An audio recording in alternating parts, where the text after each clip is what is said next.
Hi everyone, so welcome to Punjab Success Mantra students. तो आज के सेशन में हम कुछ इंपॉर्टेंट वोकेबुलरी डिस्कस करेंगे स्टूडेंट्स। सिमिलर वर्ड्स को डिस्कस करेंगे। 30 के अराउंड वर्ड्स करने हैं आज के सेशन में हमने, राइट। तो चलते हैं अपने वर्ड्स की तरफ। सिमिलर वर्ड्स देने हैं आपको यहाँ पे, ठीक है। वैसे तो मैंने यहाँ पे ऑप्शंस वाला थोड़ा चेंज कर करके करा रहा हूँ आपको, ताकि आपको भी थोड़ा वेराइटी मिल जाए, राइट। किसी दिन ऑप्शंस के थ्रू करा रहा हूँ, किसी दिन आपको लिखवा के कर रहा हूँ, किसी दिन थोड़ा ऐसे ऑलरेडी लिखे हुए आ रहे हैं। तो पहला जो वर्ड है, ठीक है, मेटिकुलस। इसको याद रखना हो तो ऐसे बोल सकते हैं कि मिट्टी का जो कलश होता है वो बड़ा सावधानी से हमें रखना पड़ता है, नहीं तो टूट जाता है। मिट्टी की कोई चीज होती है, कलश है सपोज, है ना। तो मेटिकुलस को ऐसे याद रखें, मिट्टी का कलश, ठीक है। Meticulous people are those people जो बहुत ही केयरफुल होते हैं लाइफ में, ठीक है। छोटी छोटी गल्लां ਦਾ ਜਿਹੜਾ ਧਿਆਨ ਰੱਖਦੇ हैं जी, ठीक है। जिद्दां महात्मा गांधी ਸੀਗੇ, ठीक है, ਉਹਨਾਂ ਦੇ ਉੱਤੇ ਆਪਾਂ ਐਗਜ਼ਾਮਪਲ ਬਣਾ ਸਕਦੇ ਹਾਂ ਕਿ Mahatma Gandhi was a meticulous leader, right. Means he was a very careful leader, इदा आप बोल सकते हैं, ठीक है जी। तो इदा मतलब होता है वेरी केयरफुल, मतलब मीनिंग ऑलरेडी इतने लिखे हुए हैं, तुम देख सकते हो। सैकेंड वर्ड थोड़े ज्यादा औखे वर्ड नहीं है अज दी क्लास दे। एपीटाइट कदे कदाए आप थोड़े टफ भी करते हैं, बट अज का जो सैशन है ये थोड़े हल्के ही वर्ड है, ज्यादा औखे नहीं है ये, ठीक है जी। एपीटाइट कहते भूख नूं, जब सानू भुख लगती है तो उन्होंने एपीटाइट कहते इंग्लिश, मतलब एपीटाइट भी एक वर्ड है, ध्यान रखियो। तीजा वर्ड है साडा बॉम्बास्टिक। बॉम्बास्टिक का मतलब होंगे जिदा कुछ लोग इदा दे होंगे जिहड़े शो ऑफ करते हैं, है ना, थोड़े दिखावा करते हैं। दिखावा करने वाले लोगों को कहते हैं बॉम्बास्टिक, पॉम्पियस, ठीक है। चौथा कहता ल्यूमिनस। ल्यूमिनस होंगे मतलब जिहड़ी कोई चीज जो है चमकीली होंगी है, शाइनिंग, आप बोल सकते हैं ब्राइट। नेक्स्ट देखो अप्लायंस, सिक्स्थ अपलॉड, सेवंथ लेनियंट, ते अठवां अप्रोच करना, ठीक है जी। ते हुण अप्लायंस का मतलब होंगे औजार, टूल्स, औजारां नूं कहंदे आ। अपलॉड जब वधिया परफॉर्म स्टेज दे उत्ते तां उहदी आपां क्लैपिंग दे थ्रू की करदे आ, ਉਹਨੂੰ ਆਪਾਂ अपलॉड करते हैं, एनकरेज करते हैं, है ना। तो ਉਹਨੂੰ अपलॉड कहते हैं। नैक्सट लेनियंसी। लेनियंसी का मतलब होंगे जिद्दां तुसीं कहंदे कि यार ये टीचर तो कुछ बोलते ही नहीं है, बड़े लेनियंट है, ठीक है ना। मतलब जिहड़ा बंदा अपनी पनिशमेंट च हार्ड नहीं होंदा, नॉट स्ट्रिक्ट, स्ट्रिक्ट नहीं होंदा, हार्ड इन पनिशमेंट नहीं होंदा। बट इहदा जिहड़ा ऑपोजिट होंदा है लेनियंसी का, ध्यान रखियो कदे ऑपोजिट आ जाए लेनियंट का तो तुसीं करना सीवियर। ते तुहानूं पता ही है जी एक सीवियर पनिशमेंट भी होंदी है, कठोर दंड, है ना, कठोर दंड देना। तो ये हार्ड इन पनिशमेंट होंदा है, नॉट हार्ड इन पनिशमेंट होंदा। अप्रोच करना मतलब पहुंचना किसी चीज के उत्ते, रीच नूं कहंदे हैं जी। अगला देखो 9th 10th 11th और आपका 12th। तो डर्थ का मतलब क्या होता है स्टूडेंट्स? डर्थ होता है बेसिकली किसी चीज की कमी होना। इत्थे तो इन्होंने मैंशन किया स्कैरसिटी ऑफ फूड भी तुसीं बोल सकते हो, बाकी किसी होर चीज दे भी घाट नूं जिन्हों आपां कहंदे पंजाबी च। इहदे लई एक होर वर्ड हुंदा पॉसिटी, PAUCITY। पॉसिटी भी लैक ही होंदा बेसिकली किसी चीज की कमी घाट, ठीक है। अप्रोक्सीमेट, अप्रोक्सीमेट होंदा जब तुसीं किसी चीज के नेड़े होंदे।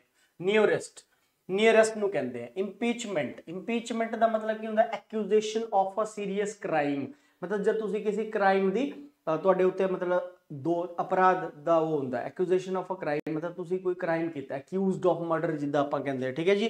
तो बॉन्डेज का मतलब होंदा स्लेवरी, किसी दे गुलाम बन के रहना, ठीक है। कैजुअल एक नेगेटिव वर्ड होंदा है। कैजुअल का मतलब होंदा स्टूडेंट्स किसी नूं चापलूसी नाल तुसीं धोखा दिता, तो धोखा दे रहे हो, उन्होंने कैजुअल कहते हैं, ठीक है। 14वां वर्ड कहता इंपेटस। इंपेटस का मतलब होंदा किसी नूं एनकरेज करना, ठीक है। एप्पल ऑफ द आई, ये तो तुहानूं पता ही होएगा, आंखों का तारा, मतलब एक इदा दा बंदा इंडिविजुअल जिहड़ा सब दा लवेबल हुंदा है, प्यारा पर्सन, आंखों का तारा, राज दुलारा, कुछ ऐसे बोलते हैं, ठीक है जी। तो डेम एक लेडी दे लई यूज होंदा है वर्ड, डेम वर्ड लेडी नूं रेफर करता है, ठीक है जी। आगे देखियो 17वां 18वां 19 ते 20 नंबर, ठीक है जी। डैजल मतलब हैरान होना होंदा है बेसिकली, सरप्राइज या एस्टोनिश होना, एस्टाउंड होना बेसिकली। अप्रूवल मतलब किसी दी गल नूं तुसीं स्वीकार कर रहे हो, स्वीकृति दे रहे हो, सैंक्शन कर रहे हो, ठीक है। डेफ्ट मतलब फुलिश व्यक्ति नूं कहंदे हैं, जिहड़ा मूर्ख व्यक्ति हुंदा है। ते ईज मतलब तुहानूं पता है कंफर्ट हुंदा, ईजी तो ही बने ईज। ते आपां इदां भी कहंदे कि एक इदां दा बंदा हुंदा, वन वर्ड सब्सटीट्यूशन है, one who can use both of his hands with ease, मतलब कि इदां दा बंदा हुंदा जिहड़ा दोनों हत्थां नाल लिखदा है आसानी नाल, इजीली, है ना, विद ईज। तो दैट इज कॉल्ड एम्बीडेक्स्ट्रस, उन्होंने की कहंदे एम्बीडेक्स्ट्रस बोलते हैं जी। 21 नंबर देखियो जी एबोनी। ਐਬੋਨੀ ਦਾ ਮਤਲਬ ਹੁੰਦਾ ਵੈਰੀ ਬਲੈਕ, ਬਹੁਤ ਹੀ ਜਿਹੜਾ ਕਾਲੇ ਰੰਗ ਦੀ ਚੀਜ਼ ਹੁੰਦੀ ਹੈ। ਫੈਬੂਲਸ ਇੱਕ ਵਧੀਆ ਵਰਡ ਹੈ, ਫੈਬੂਲਸ, ਫੈਬੂਲਸ ਅੱਛੀ ਚੀਜ਼ ਨੂੰ ਦੱਸਦਾ ਹੈ। ਅਮੇਜ਼ਿੰਗ ਤੁਸੀਂ ਬੋਲ ਸਕਦੇ ਹੋ, ਐਸਟਾਊਂਡਿੰਗ ਬੋਲ ਸਕਦੇ ਹੋ, ਹੈ ਨਾ, ਫੈਂਟੈਸਟਿਕ ਬੋਲ ਸਕਦੇ ਹੋ, तो ये सारे पॉजिटिव है। बोरो, बोरो करना की ਹੁੰਦਾ ਹੈ, ਕਿਸੇ ਤੋਂ ਲੈਣਾ, ਉਧਾਰ ਲੈਣਾ। ਤੇ बोरो ਦਾ ਆਪੋਜ਼ਿਟ ਕੀ ਹੁੰਦਾ ਹੈ ਜੀ, ਸਮਟਾਈਮ ਆਪੋਜ਼ਿਟ ਵੀ ਪੁੱਛਿਆ ਜਾਂਦਾ ਹੈ, ਲੈਂਡ। ਤੇ ਲੈਂਡ ਦੀ ਦੂਜੀ ਵਰਬ ਕੀ ਹੁੰਦੀ ਹੈ, ਲੈਂਟ। ਤੇ ਤੀਜੀ ਕੀ ਹੁੰਦੀ ਹੈ, ਲੈਂਟ। ਠੀਕ ਹੈ, ਜਿਹਦਾ ਆਪਾਂ ਸਪੈਂਡ, ਸਪੈਂਟ ਕਹਿੰਦੇ, ਉਹਦੇ ਲੈਂਡ, ਲੈਂਟ ਹੁੰਦਾ। ਐਕਸਟੈਸੀ 24 ਨੰਬਰ, ਐਕਸਟੈਸੀ ਹੁੰਦਾ ਜਿਹਦਾ ਮੈਡੀਟੇਸ਼ਨ ਵਗੈਰਾ ਲੋਕੀ ਕਰਦੇ ਆ, ਧਿਆਨ ਕਰਦੇ ਆ ਰੱਬ ਦਾ, ਹਨਾ, कुछ मतलब धार्मिक पर्पज से मेडिटेशन करते हैं, तो मेडिटेशन जब उत्थे ये वर्ड यूज होता है एक्सटेसी, इसकी प्रोनाउंसिएशन है एक्सटेसी। एक्सटेसी मतलब होता एक्सट्रीम, जिन्होंने आप कहते हैं हैप्पीनेस, परमा आनंद, है ना।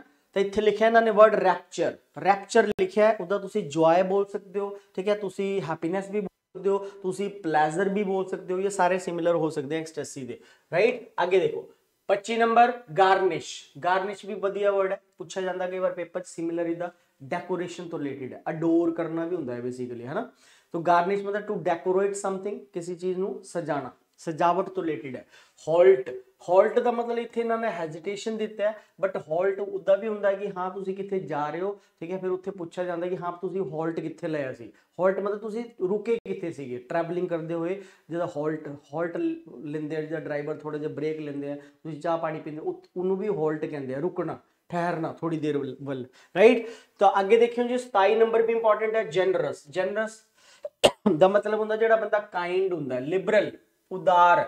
ते हैरेस करना किसी नु मतलब तुसी टॉर्चर कर रहे हो, किसी नु मुसीबत च पा रहे हो, किसी नु तुसी की कर रहे हो, ट्रबल च पा रहे हो, मुसीबत वही होंदा है। इल्यूमिनेट होंदा किसी चीज नु तुसी प्रज्वलित कर रहे हो, प्रकाशित कर रहे हो, ठीक है, टू फिल विद लाइट।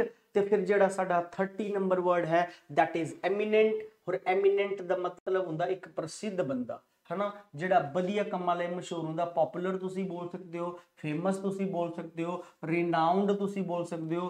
तुसी इदा बना सकते हो example, I want to be a renowned citizen of my nation, कि मैं अपने नेशन का एक रिनाउंड सिटीजन बनना चाहता, मशहूर व्यक्ति। ते एमिनेंट दा जेड़ा ऑपोजिट होंदा है जी, क्यों इहदा ऑपोजिट होंदा है, कुछ वर्ड दे मैं तुहानू उल्टे भी कराते। नोटोरियस होंदा, नोटोरियस इहदा ऑपोजिट होंदा है। ये किदा दा बंदा होंदा जेड़ा वधिया कम्मां लई मशहूर होंदा। ते नोटोरियस दा जे कदे सिमिलर वर्ड पेपर च आए तो तुसी उत्थे करके आना इनफेमस। इनफेमस होंदा इहदा ऑपोजिट, राइट। इनफेमस इहदा ऑपोजिट होंदा है। Notorious means a person who is known for bad works, bad deeds. जो बुरे कम्मां लई मशहूर होंदा उन्होंने नोटोरियस कहते हैं, तो जेडे वधिया कम्मां लई मशहूर होंदा उन्होंने एमिनेंट कहते हैं, ठीक है। तो ये कुछ वर्ड सीगे, 30 वर्ड सीगे, कुछ मैं 5-10 वर्ड तुहानू होर एक्स्ट्रा कराते, तो अराउंड 40 वर्ड हो गए। हौली हौली करते चलो जी, ठीक है। तो slow and steady wins the race, थोड़ा थोड़ा करूंगी, ठीक है। Many a little makes a mickle, बूंद बूंद से सागर बनता है, ठीक है। एक दिन में वोकैब किसी की भी इंप्रूव नहीं होती, कई सालों लगते हैं तब जाके वोकैब पे कमांड बनती है, ठीक है। आपको इसका फल मिलेगा अगर आप डेली रूटीन में इसके टच में रहते हो, ठीक है जी। तो आज के सेशन में इतना रहेगा। Thank you very much students, take care, see you.